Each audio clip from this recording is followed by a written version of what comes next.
Just tell me when you're ready, Gene. Oh, go ahead. You're on. You're on now. Go ahead. Okay, good morning. Coming to you live from Hamilton Radio out of fabulous New Jersey. Thank you, Gene Just tell Carroll, me for when you're ready, allowing Gene. Dr. Chris Lindsay and myself, Rene Powers, to launch Okay, our good first morning. show, Coming to you Compassion live Path from Radio, CPR, Breathing Life Back into Humanity. Gene, we can't thank you enough. You've been a wonderful My man pleasure. in this journey that she and I have both found each other through, and thousands of other people. So we appreciate your connection, we appreciate your show, and we appreciate your platform. So My pleasure, we're guys. ready to launch, and thanks to you, CPR Radio is live. Good morning, Dr. Chris. Thank you so much for being a sister in this, and I look forward to some wonderful shows. Let's give the viewers a little bit of an idea of why we started this show and how we came together. Yeah, wow. We have been on some journey. We met each other through various groups and people because of a common issue that we both had to deal with. There's a lot of financial crimes going on in the world, and Rene is incredible fighter, and so am I. We don't tolerate injustice. So we met through some amazing other people, and the connection just stuck, and we became like sisters. And I'm just so thrilled to be on a show with you and to bring healing to people that have been through things like we have, and many other things that are plaguing people in our world. And you know, today's show, folks, what we're starting out with today is, what do you have right now that you believe you can't give up? Because that's a question that is so important to healing. When you realize that the only thing that you really don't want to give up is your life, because many of us have thought of giving that up through these trials. And believe me, Chris and I can tell you there's been many a phone calls where we've kept each other going. And thank goodness for our circle of girlfriends, very tight circle. And guess what? The most amazing thing, we have never met in person, ever. None of us. None of us. It's amazing, isn't it? It's beyond amazing, Chris, because when we have such compassion for each other, and yet we haven't even been able to hug, be in physical contact, what that tells us is how important compassion really is. Many times we do things that aren't compassionate, but it's how we handle the comeback. And so what we're going to do is, when we end this show, we want you to really think right now. We're just going to introduce what we're going to be doing and what our platform is going to look like. What is it right now you think is so important that if you were to give it up, you wouldn't survive? And at the end of this show, we're going to tell you how you can survive more than you think, because we've done it. Wow. And so many people in the world have done it. It's how you come back. You're so right. You're so right. So we created this show because we have been through post-traumatic court syndrome. That's the phrase I give to PTSD for people who have been fighting the corruption in the courts and the corruption of the bank. But there are many, many other traumatic things going on in our world, as we all know. There are natural disasters. There's pollution of our air, food, and water. There's pollution of our minds with the news and fake news. There is a rise of chronic illnesses due to the pollution in our world. And there are people, unfortunately, who have committed suicide as a result of many of these things. So what Rene and I want to do is help people to heal with various solutions. We're going to bring on guests that have shown compassion or kindness, or have a solution that may talk to you, that may speak to you as a way for you to heal. Because there's way more wisdom in other people. I mean, we know that there are tons of solutions out there, and not everything is right for everybody. So this is a show of a wide variety of healing opportunities, and many of them free, most of them free. So things that you can do for yourself. And that's really key. The first healing I want to talk about is what we just talked about, which is connection. And Rene and I connected, as I said, through some amazing people, amazing groups. Women have been shown to have more healing, more stress resilience than men because of our natural tendency to network and be social. And it's when you isolate that you end up feeling alone and frightened and have no support. And Chris, talk about, too, here, how the reason we end up with no support is, as you and I know, the people closest to us become the people furthest from us. They tend to think we've spoken too much. Maybe we're talking about ourselves, when in fact what we're speaking of is our hurt, our concern, our lack of feeling heard, like those in the justice system right now. We can think of many. Look at Deborah DeStefano. You know, she's lived through floods. She's lived through, you know, her home could have been sold. And yet what happens is the bureaucracy kicks in. The bankers know the bureaucracy. We don't, because it's not set up for us to heal from. It's set up for the elite to make funds from. So what happens is we aren't heard anymore. Our family members who go through this, they don't get it with us because they're not going through it. Our closest friends who we go out and have dinner with, who we go out and have drinks or happy hour with, all of a sudden we're not so happy for them to be around because we talk about things that they find that make them just want to turn and run.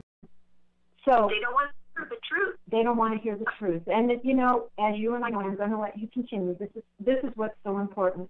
The connection comes for us from the lack of connection now to those who were the closest to us, even the ones we've given birth to. So, but thank goodness for my hero, my son, who saved my life from suicide. So, Robert, I love you. I love all my children. But that's a connection that brought you and I as sisters. Yes. We call each other sisters. You're as much my sister, if not more than my sisters, my blood sisters. So, anyways, continue. But for those listening, know that this is what it's about. We've been through it. We've been ostracized. We've been made to feel as if we don't belong in our own skin. Well, and I have to say my family's been pretty wonderful, but the kids didn't know what was going on. They only knew that mom wasn't available. And there's a lot of shame that comes with mother guilt. You know, there's a lot of feeling of, am I doing enough? And we women suffer from that all the time. And so I'm very thrilled to say that my kids got it as they grew up, and I shared with them, and they saw what was going on. So if you are a mother or a father who is going through a trauma of any kind, your kids... And I shared with them, and they saw what was going on. So if you are a mother or a father who is going through a trauma of any kind, your kids can be a source of compassion and caring for you. I chose to keep them out of it because I wanted them to just be kids. Right. And then when they were old enough, I shared and I explained why I was doing what I was doing. So it depends on the situation, because not every parent can shelter their child from what they're going through. But again, well, it tends to lend itself more to our siblings, our best friends, the people closest to us. Now, my best friend, Robin, really kicked in and got it.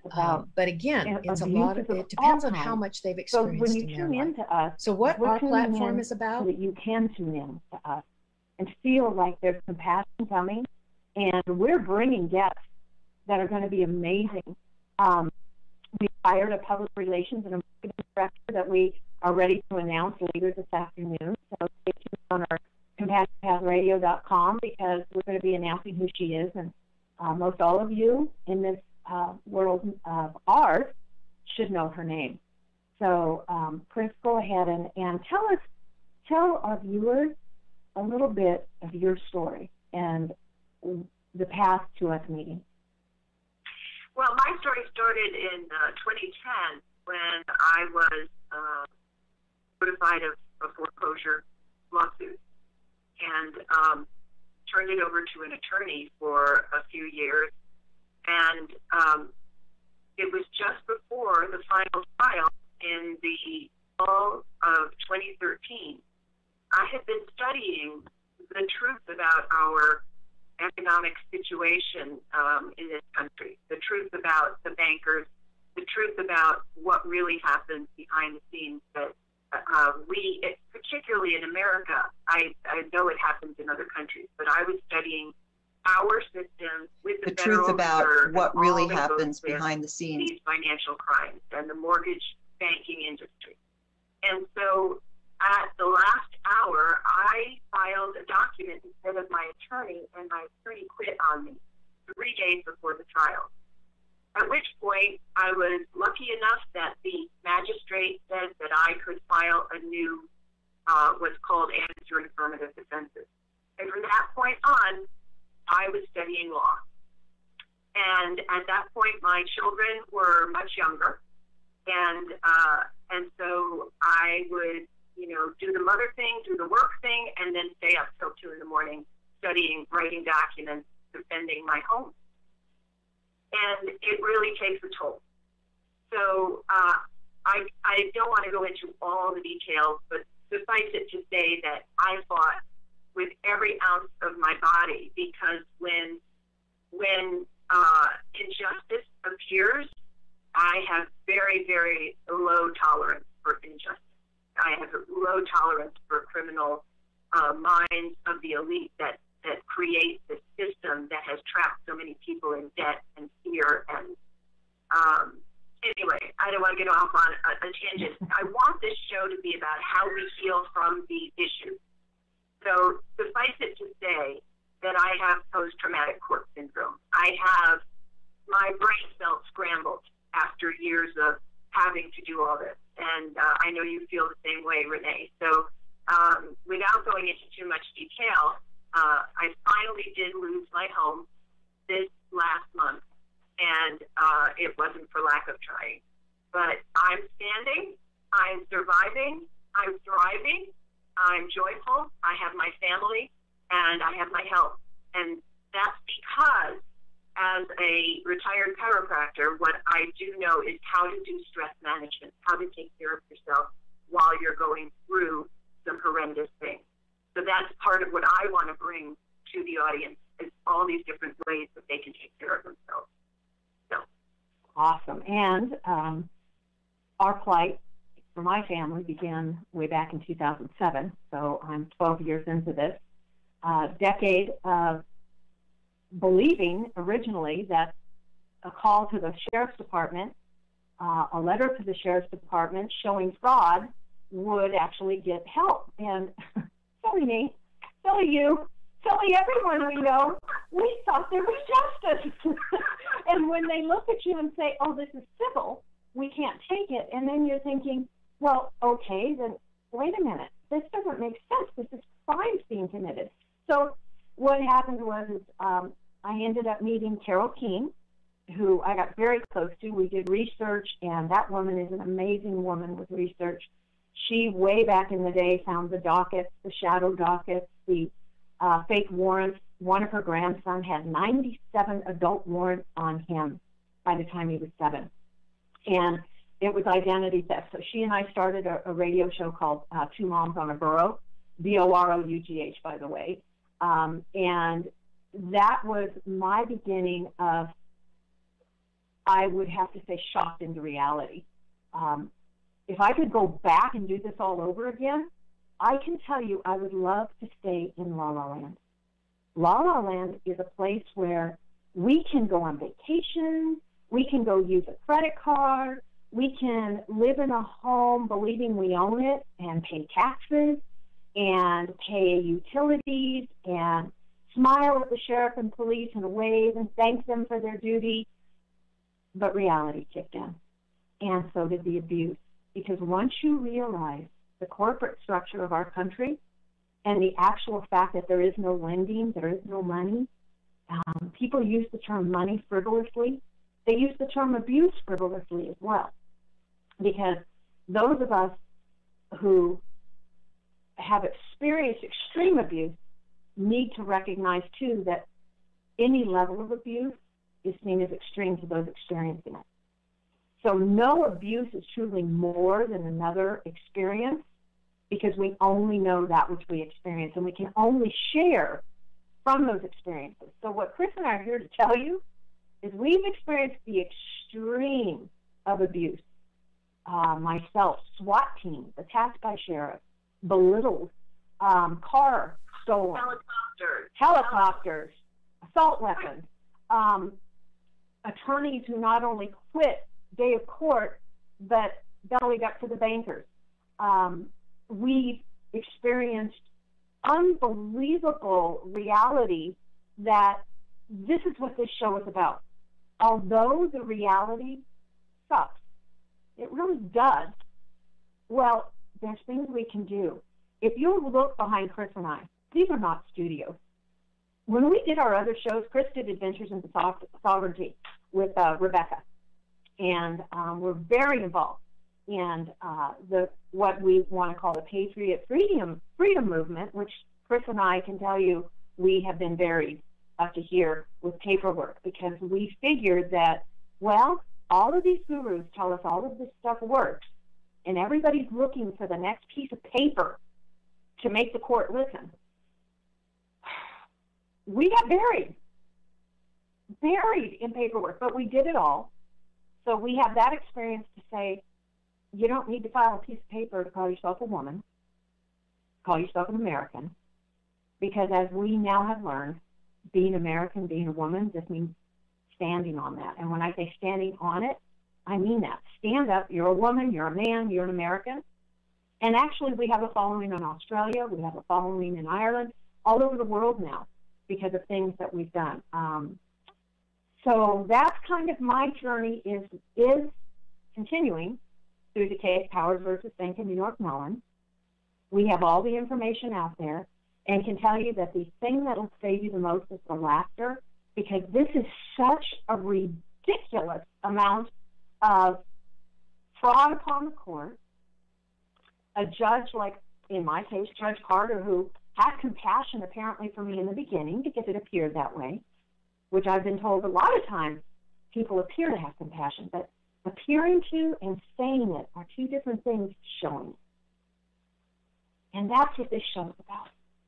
Well, what the world needs now is compassion. What the world needs now is healing.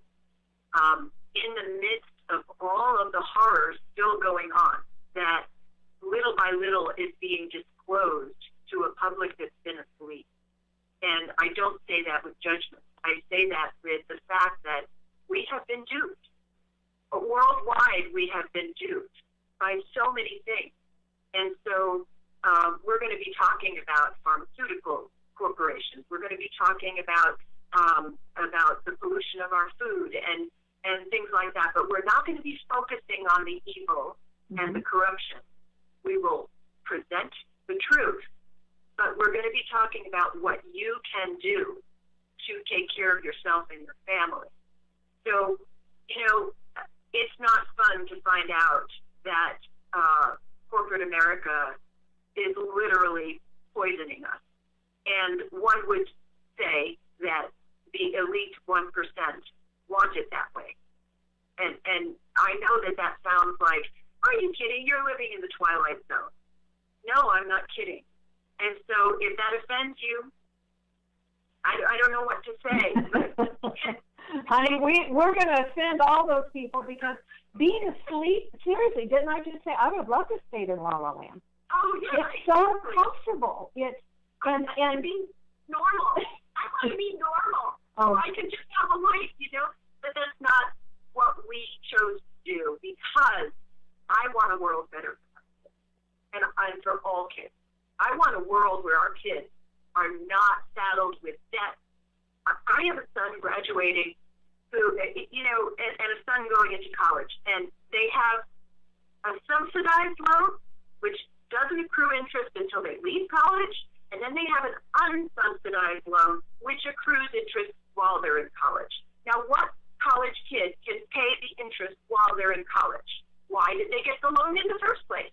But this is our system that in insists on putting us all into debt. So, and it doesn't exist. Remember, that debt doesn't even exist because we are the creditors.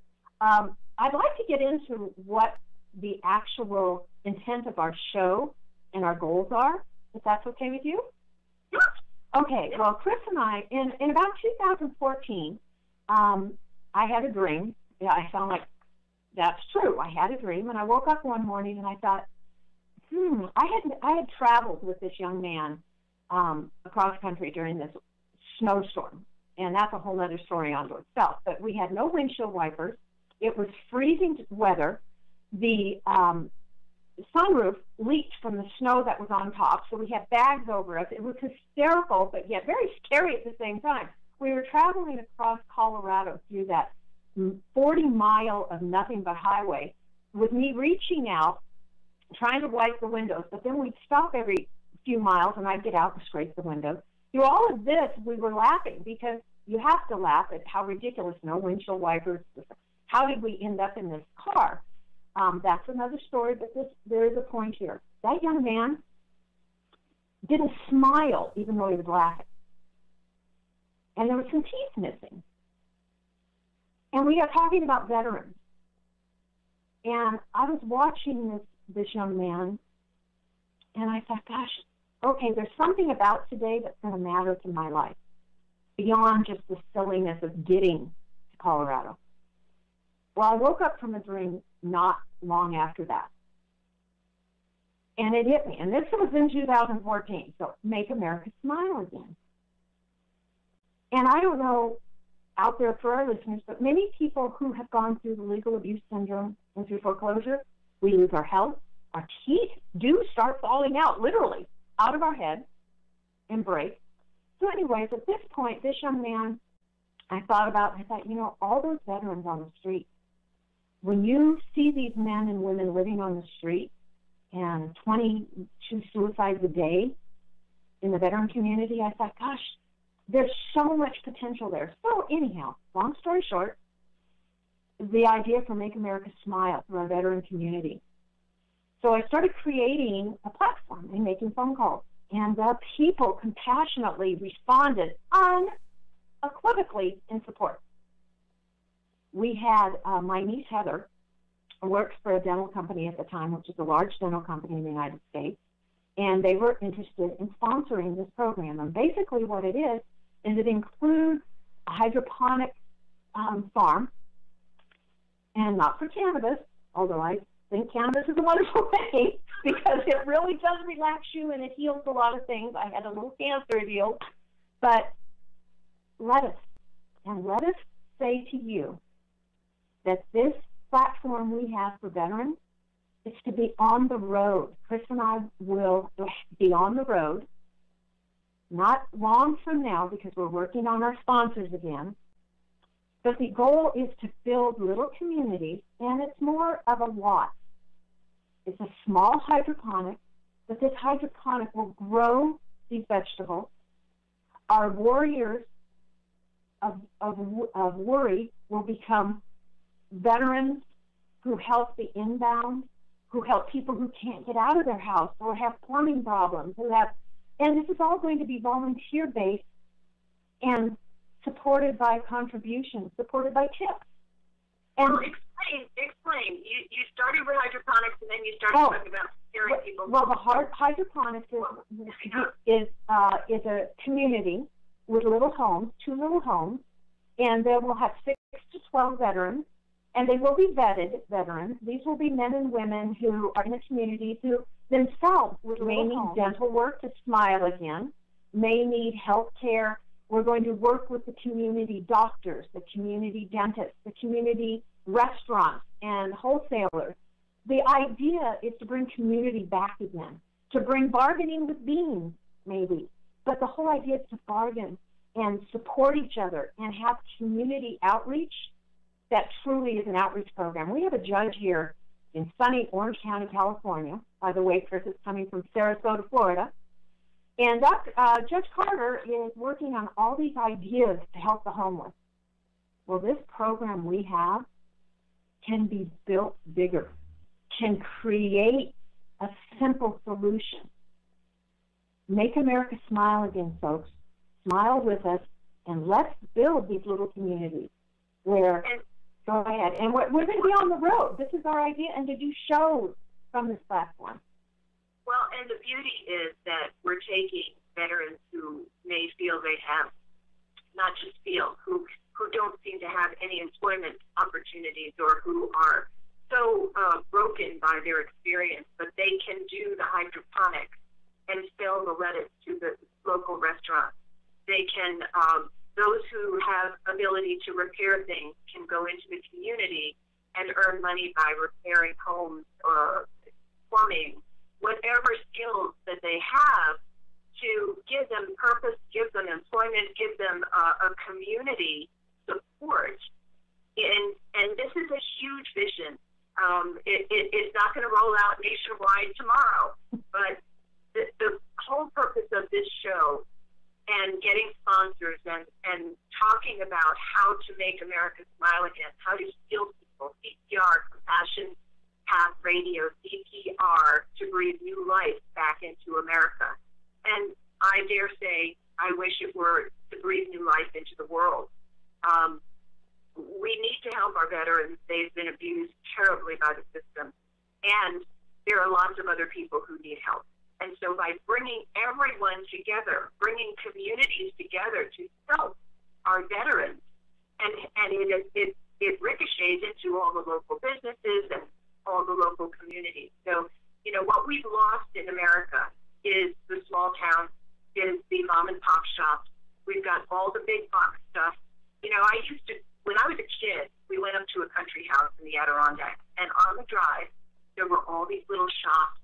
There were little restaurants. We had a midway stop at the Middleburg Diner. It's probably still there, but really now on the highway, the only thing you see are the big box food shops and the big box shops, you know, dare I say Walmart and things like that. You know, the mom and pop is struggling so hard. So this will help small businesses too. And so it's a huge, huge vision that we have, and we're very excited about it. So I just had to say that, Rene, because I just think, you know, this is about connection, compassion, healing, community. It's all about the same thing. And this is what's going to help our world. And exactly. And so you help me heal, Chris.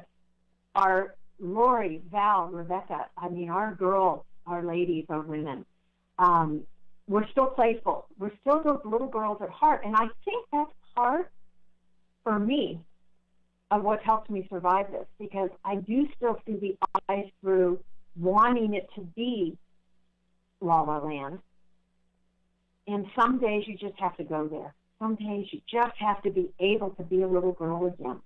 And so with all of this said, remember we started this show saying, what do you think in your life you couldn't give up? Yeah. Well, I just want to mention and Kelly. Kelly and Sue Rhodes, Sue.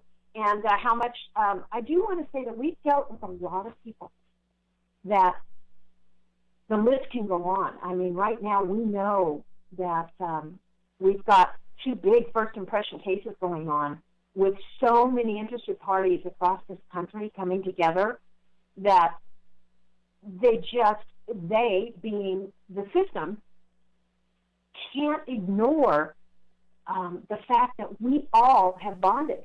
It's interesting when someone comes in and says they'll help us, because we have that first instinct is, oh goodness, are they really going to follow through?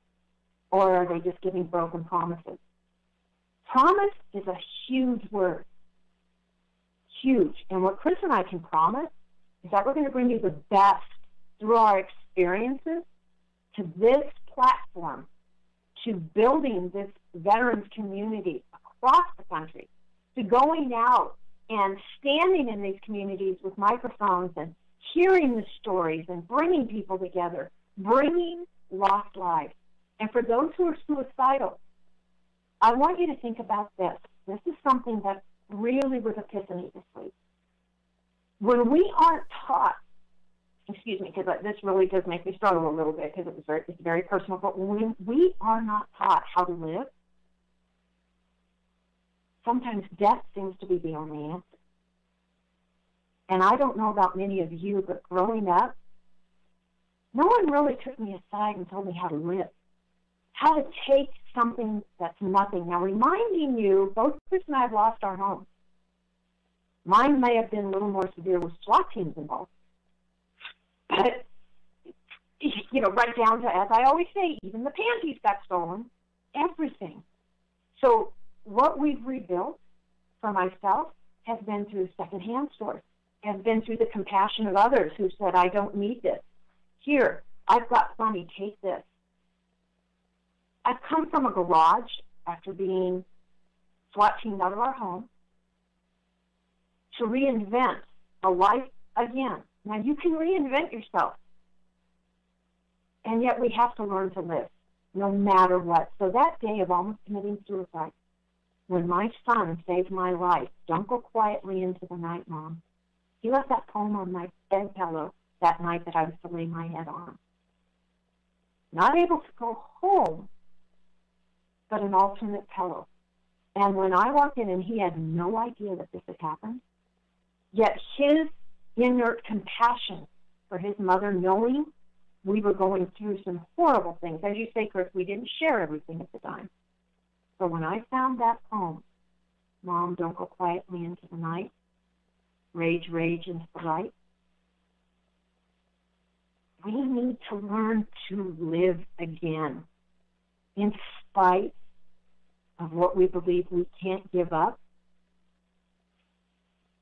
And our first show in May with our first guest, and I'm going to let Chris tell you about it because it was her connection there. But we have guests coming up that you're not going to believe are coming to this platform. And it's not just because of Chris and I, because God knows she and I spend a lot of time coming to our platform and just keeping each other on the platform. But these people are coming forward because we know compassion is needed. And Chris, let's introduce our show coming up. Explain how this man gave up everything that anyone hearing what he did originally, and I'll never forget that young lady who said, oh, this will never work. This won't work for him. Gosh, Chris, and you and I, we are the kind of women, don't tell us we can't do it. Don't tell us it's not going to work. Because this platform is already working. We're already a success. And you know why? Because we have guests coming up that recognize that this is about compassion. This is about living, taking what you think you can't give up and rebuilding from it. So introduce our first show coming up in May. We are so blessed to have a gentleman named Leon Margasitis. I hope I'm saying that right. I discovered him on Netflix. He did a documentary because he had been, and I don't want to spoil the whole show, I just want to give you a background that he had been rather successful and wanted to leave that profession and make a difference in the world. And he had a theory that he could survive on the kindness of others. Not money of others, the kindness of others. And so his video is on our Compassion Path Radio page. He's also written a book, and he has proven that the hearts and minds of people, and I want to say primarily those who have not, were the ones that held him up as he traveled the world. And as he traveled the world, he made a huge difference. And I'm not going to spoil it. I'm just going to say, you need to get to Netflix and watch, if you have Netflix, watch him. Otherwise, look him up on Facebook or his book. But we'll be thrilled to have him on the show next May. And the Netflix show is called The Kindness Diaries. Yes, The Kindness Diaries. Leon came out of a place where most people wouldn't, where they would think they couldn't give up what they had, where they couldn't put empty pockets inside out, where they couldn't get on an older motorcycle with a sidecar and a helmet. And I'll tell you, he does it with such humor and such compassion. And what's most interesting is it's not about him. He goes out and is silly and asks people who look at him like, what are you doing? What? No. And then those who say yes. My oldest son, Michael, and I watched. When I told him, I said, okay, guess who my friend Chris, my sis, has got lined up as our first guest. And he says, who? And I told him, he says, the guy from Netflix? And I said, yeah. And we started watching. Literally, I got to tell you, no, he won't be happy with me saying that, but he got teary. I got teary. My son's a cancer survivor. We just had his second son born. He actually has 3 because we've got a cute little baby that came into this world through his wife and came into this marriage with him. And little Charlie is just a dream. And my son is such a man, compassionate for this little boy. But as we sat and watched Leon laugh and cry through his show, you can give it up, folks, because we can live off the compassion of others. Around me is a home filled with the compassion of others. Others who helped me come out of the garage. Others who knew, that is used, we don't need brand new anymore. We don't need expensive. We need familiar. That is so true, Renee. One of the things that I really am experiencing is how little I really need to be happy. That what really makes me happy are the people that I love. And yeah, do I like convenience? Do I like comfort? I absolutely do. And every morning I wake up and thank the universe for what I do have and how safe I feel in my home. We're renting now, and we've fixed it up, and we're, I'm still, life goes on. I still am employed. All of that is still going on, and but I don't need brand new. And I've experienced kindness from others. When we were evicted, a dear friend of mine, Dr. Art, I don't know if he'll mind my saying his whole name, but he bought us kitchen things that we didn't have because they evicted us without our things. And it was, of course, an illegal eviction. They won't admit it, but at any rate, we spent 3 months evicted without our things. And finally, they let us into the house to get our things when they finally won. They didn't want to have to clean it out. So, long story, but at any rate, I just have to say that watching Leon's show was so profound for me because one of the things that I've been doing for several years on Facebook is trying to find excerpts, YouTube videos, anything about kindness, compassion, the good side of humanity to post and share. Because one thing I know as a physician is that, and probably many people have heard this, that it doesn't matter whether you are the recipient, the giver, or the watcher of compassion and kindness, you are benefiting physiologically and mentally and emotionally. So when you watch Leon's show, it is healing you because you're watching people care about people. You're watching kindness. You're watching compassion. You're watching love. So when that goes on, it's like Deepak Chopra says, that a split second of seeing something horrific can dampen the immune system and shift your body's physiology, but a split second of seeing something beautiful, nature, that can totally raise your immune system and raise your energy system. So when you're watching Leon and his show, you are getting healed. And I watched it all through when we were moving into this other house and just dealing with the fact that we no longer had our house, dealing with the fact that I lost the case after this many years of fighting and fighting and fighting. And you did it, and remember, for those listening, when Dr. Chris says she lost her home, we do want to reiterate, nothing done that comes with fraud stands.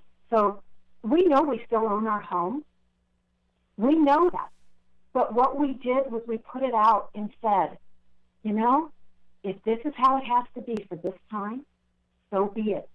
We will accept, but we will not stop, and we will not allow corruption to destroy us, because we are seeking what Leon offers on his show, which is that compassionate connection to people who are homeless, because we're all homeless once they kick us out of our homes. We're dispossessed of our homes.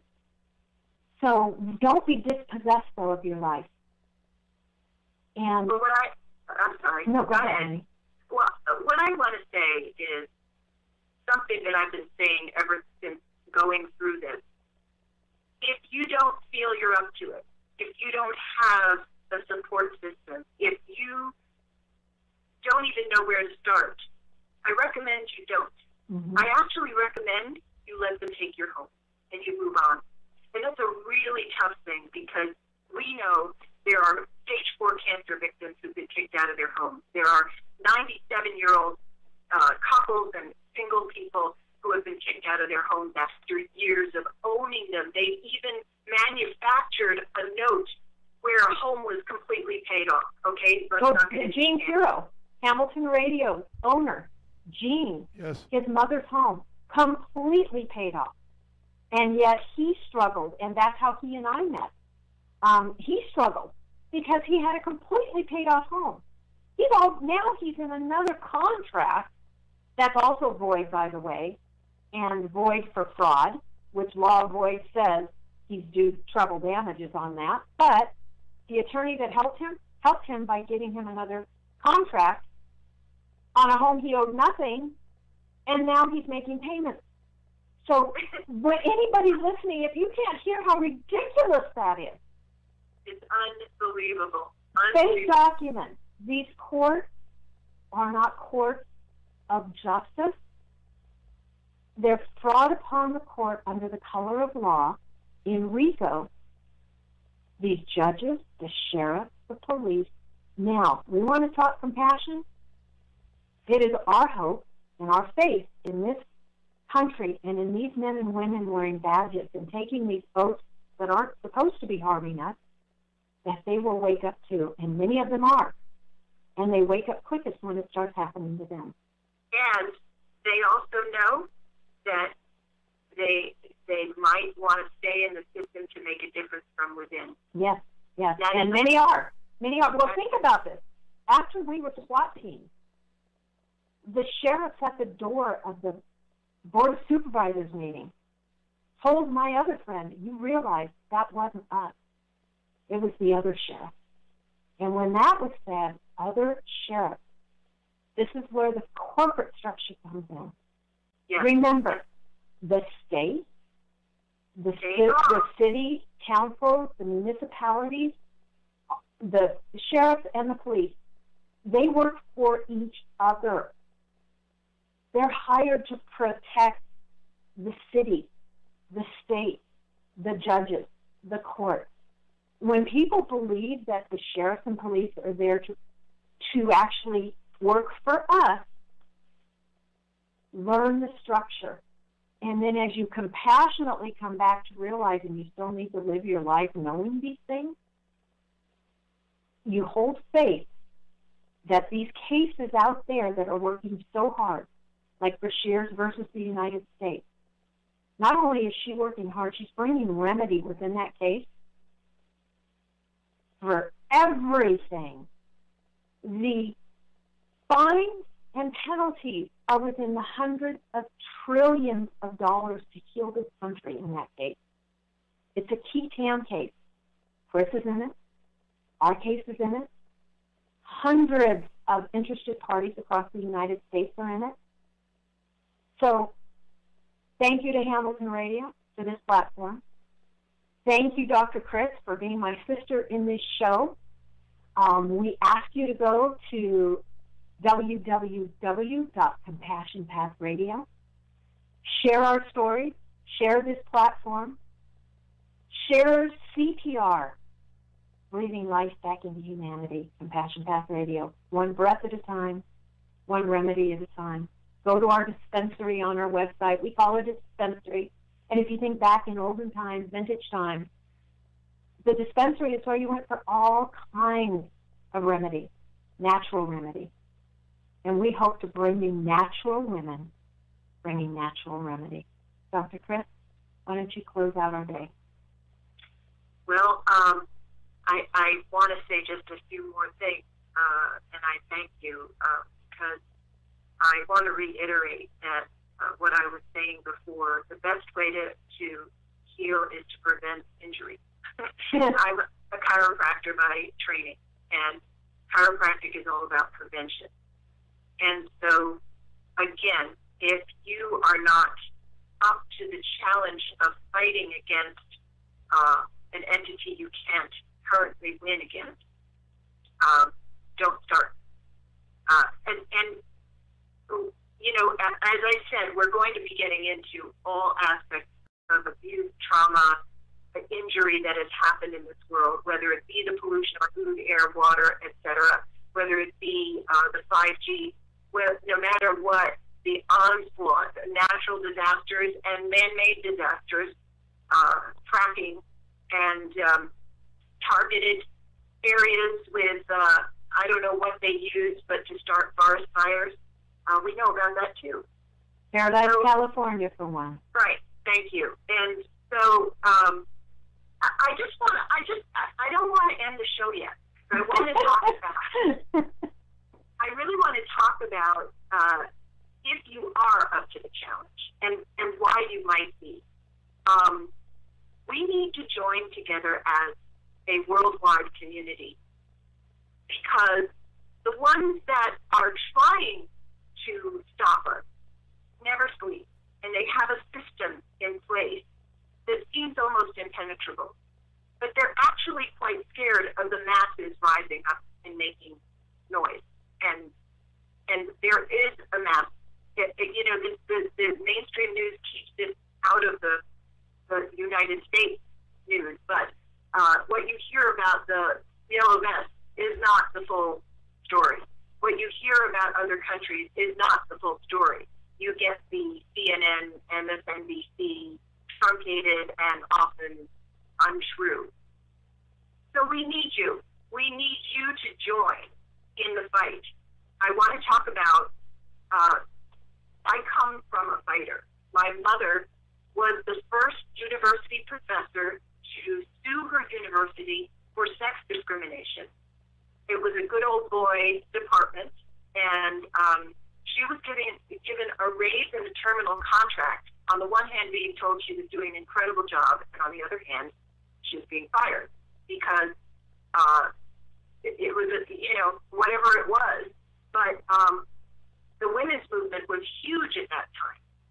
And so that was a cause that women had to rally around. And she fought and won. And it was a precedent-setting case. And that was a little easier to win, and I put easier in big quotes because I lived through it as a teenager. But I saw someone set an example of standing up against a system that has no justice. And so when she was in court, there's a document she wrote, an article. She talks about how the women from the NOW, now is an organization, National Organization of Women, were filtering into the courtroom, and they were silently supporting her and listening and disseminating the information about the progress of the case. So Rene has a huge case. Faith has a huge case. Paul Muckle has a huge case. Mohan Harahar at the Supreme Court level. And these people did filter in, just like you were talking about for your mother. That day in court in front of Judge Carter, he was shocked at the massive outpouring of support and interested parties who showed up and filled that courtroom July 30th, 2018. Yep. And you know what? That's huge. And as you said, this isn't a fight for most people. And I don't like using the word fight, but it really comes down to that, because we're fighting for our lives. We're fighting for our country. We're fighting for our justice system, for our common law, for our ability to remedy situations without having to be in front of a judge who has gotten way too much power in this country. Instead of you and I being able to deal with our own problems, there's money being made in suffering. We need to end the money stream, credit stream, that comes from suffering. And right now, the largest suffering in our country is our homeless community. So as we circle back to that cause of compassion, we need to rise up. And if you're not strong enough to bring your own, get behind those who are. April 25th, we have a walk in San Diego, in beautiful San Diego. And we are beginning it at what we call the Can of Worms. And that's the address of 411 Ivy Street in San Diego, California. Compassionately coming together, whether you have your own case or the strength to fight, we all have the strength to walk, to talk, to lock arms, to push wheelchairs, to come together and we're going to break bread at the park afterwards. We have people coming from all over to join us. So there's some compassion in action. And that's what we need, compassion in action. Bring our homeless off the street. But remember, some people like living in a tent. Some people like living in the wilderness. No judge should take the roof over a man's home, regardless of what that roof looks like. I would like to ask the listening audience if there are any sponsors out there who want to get involved in our veteran program. We would love to talk to you. We're very serious about it. It's a huge project. Please get in touch with us. I would like to ask everyone viewing, if you're in the California area and San Diego area, please join Rene and all the people that are doing this walk on April 25th. I'd like to ask you to put on your thinking caps about how we could even improve the project that we're creating. There's so much help we're going to need to put this together. And so if what we said today has spoken to you, and I know we focused on the financial crime. That's how Rene and I came together. That's what is in our hearts. But there are so many other crimes, victims of shooting, victims of all kinds of things, victims of Roundup that have gotten cancer, victims of, vaccination. There are so many victimizations. And CPS. And CPS is a huge one. Our children are suffering. And how much better can it be to bring the community back to helping our families? Where has the platform of the church helping gone? It's gone to corporate America. So our goal is to bring the dispossessed lives and dispossessed homeowners and dispossessed of their faith in themselves together compassionately. And that's explain CPS, because some people may Child Protective Services, which has failed our children. Which has will be another show, but in an uplifting way. We have some very interesting people who will be coming on to explain some cure and some remedy to helping children. So, Chris, we're at that time, and I again thank Hamilton Radio, thank Gene Pirro. And thank you, Gene, very, very much.